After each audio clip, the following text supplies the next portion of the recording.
안녕하세요. 리터러시 교육 채널 언어정은우 대표 이동규입니다. 자, 드디어 이 책을 공부할 시간이 왔습니다. 정말 유명한 책이죠. 오늘 소개해드릴 책은 마키아벨리의 군주론입니다.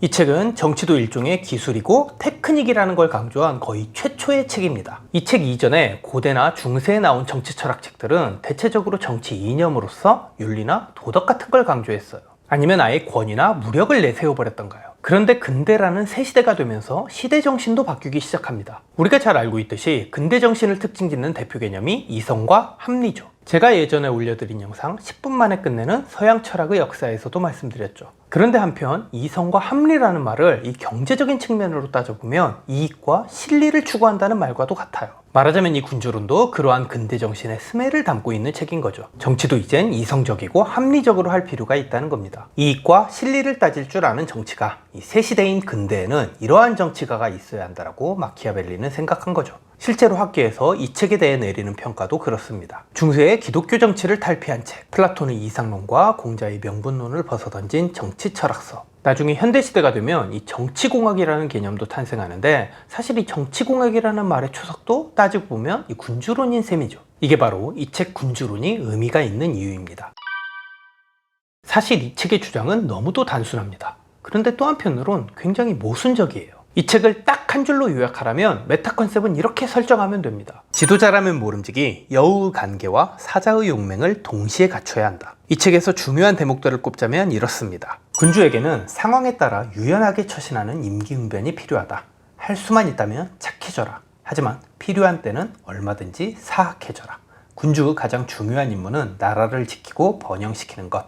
일단 그것만 완수한다면 중간에 어떤 과정을 거쳤든 칭송받을 것이며 위대한 군주로 남을 것이다.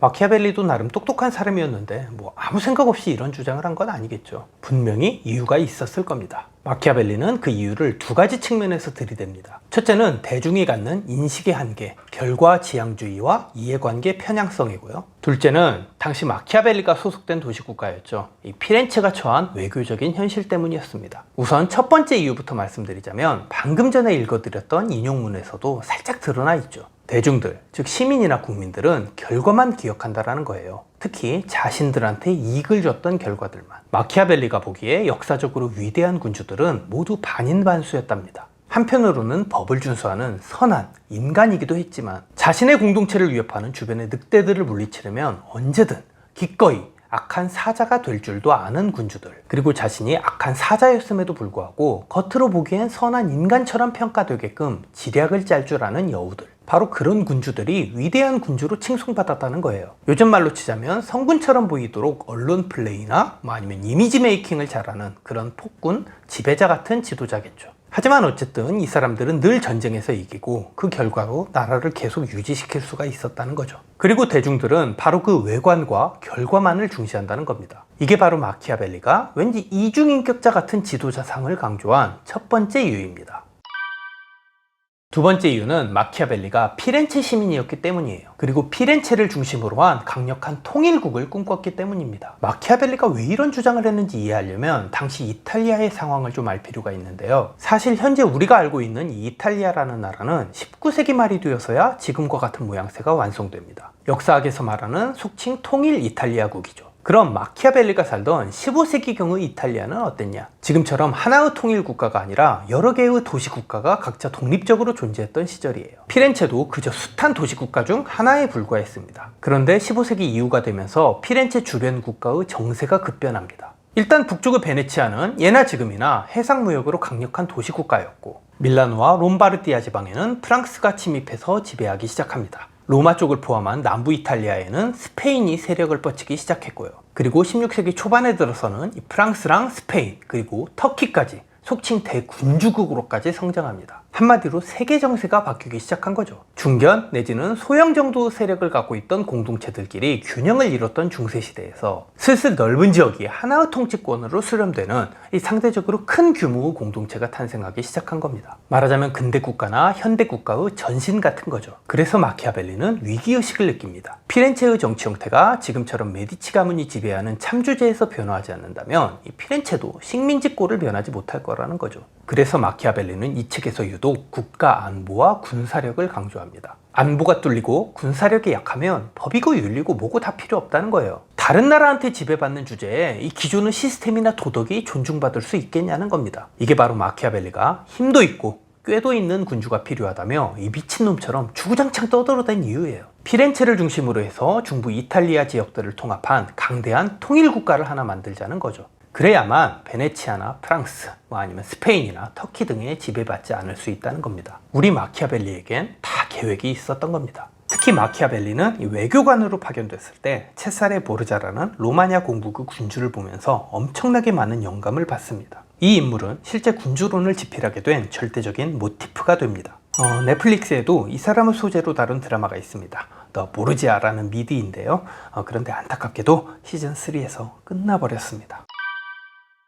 그런데 애석하게도 이렇게 다 계획이 있었던 우리 마키아벨리의 빅피처는 결과적으로 개취급만도 못한 대접을 받습니다. 이건 단순한 비유가 아닙니다. 사실적시예요. 마키아벨리는 아이디어를 착안한 뒤 약 반년도 안 돼서 이 책을 완성해요. 그리고 이 책을 당시 피렌체의 지도자였던 메디치 가문의 로렌초에게 선물합니다. 엄밀히 말하자면 트리뷰트, 헌정이죠. 그런데 로렌초는 그날 이 책 군주론 말고 다른 사람한테서 다른 선물도 하나 받았어요.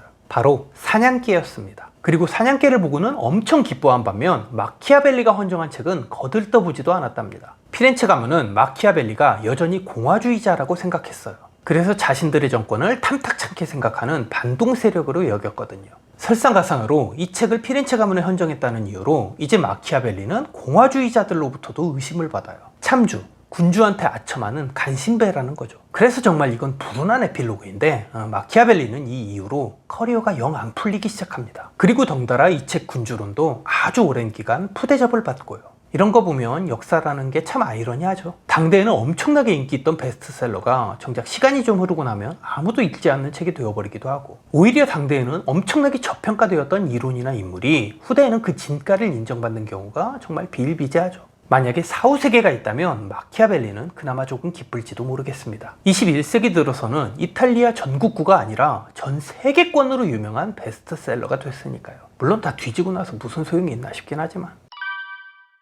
마지막으로 제 채널 강의 영상에서 늘 그랬듯이 오늘 강연 내용과 관련한 테스트용 문제, 글쓰기, 스피치 발제문을 드리겠습니다. 작년이죠. 프랑스 대입시험인 바칼로레아에서 이런 에세이 문제가 나왔어요. 윤리는 정치의 최선인가? 어떤가요? 왠지 오늘 배운 군주론의 핵심 내용이 이 논제와 은근하게 상관성이 있어 보이지 않습니까? 이 문제를 풀이하는 사람은 누구든, 그리고 어느 쪽으로든 답을 내리든 간에 군주론과 마키아벨리즘을 인용하지 않을 수가 없어요. 긍정 논거로든 아니면 부정 논거로든 어쨌든 마키아벨리즘은 한 번 이상 나와야 됩니다. 이게 있냐 없냐에 따라 답안의 퀄리티 자체가 완전 달라져요. 적어도 그 사람이 제대로 된 인문학 공부를 한 사람이라면요. 아마 프랑스 대입 에세이 출제위원도 크든 적든 간에 이 부분을 분명히 의식했을 겁니다. 그렇지 않았다면 이런 문제를 낼 리가 없어요. 그래서 오늘 제 강의 영상에서도 여러분들이 군주론을 잘 이해하셨는지 테스트하는 문제로서 2020학년도 프랑스 대입 에세이 문제를 드리겠습니다. 제가 직접 쓴 예시 답안이 필요하시다거나 본인이 직접 쓴 답안을 첨삭받고 싶으시다면